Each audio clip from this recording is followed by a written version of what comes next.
কখন জানি যেই মাইকটা দিয়ে মসজিদের মধ্যে আজান দেয় ওই মাইকের মধ্যে কখন জানি ইন্না লিল্লাহ বলি তোমার মৃত ঘোষণা খবর দিয়া দেয়। এ যুবক ভাই, যুবতী বোন, এই জন্য পায়ে ধরে বলি রে পর্দার মা, এই দুনিয়াটা তোমার আমার জন্য চিরস্থায়ী নারী, দুনিয়ার রূপ অহংকার তোমার আমার জন্য চিরস্থায়ী না। আহারে সাদের জীবন হেলাই হেলাই শেষ হইতে চলিল, নামাজ রোজা জিকির ফিকির কিছুই নাহি হইল, সাদের জীবন হেলাই হেলাই। চোখের পানি ছেড়ে কাঁদতো আর বলতো এ মাওলা কা বাত হ্যায়, এ মাওলা কা কালাম হ্যায়, এ মাওলা কা বাত হ্যায়। আল্লাহর গোলাম গ্রামবাসীদের কি ডাক দিয়া বলি, রে গ্রামবাসী এখন যাই না না, সুম্মা ইলাইহি তুরজাউন, আল্লাহর কাছে ফিরে যেতে হবে, আল্লাহর কাঠ গড়ায় দাঁড়াতে হবে। কার কাঠ গড়ায় দাঁড়াতে হবে জুড়ে বলেন?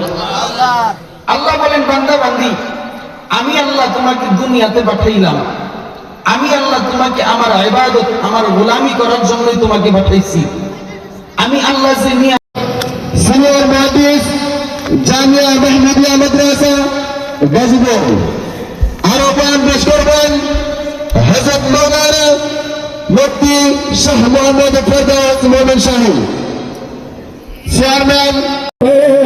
যুবক ভাই একটু বালা করে বেড়াতেন যাতে বাতাস না আহে। আল্লাহ আলহামদুলিল্লাহ, আপনাদের এই মহব্বত যেন আল্লাহ রাব্বুল আলামিন আমাদেরকে একটা দল বানাইয়া জান্নাতুল ফেরদৌস পর্যন্ত পৌঁছায় দেয়। সবাই বলেন আমিন।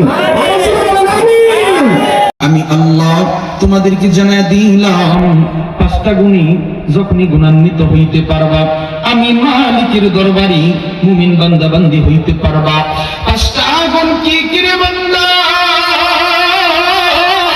আমি মালিক আল্লাহ রাব্বুল আলামিন তোমাদেরকে জানাই দিলাম রে, পাঁচটা গুণ আমি আল্লাহ তোমাদেরকে জানাই দিলাম।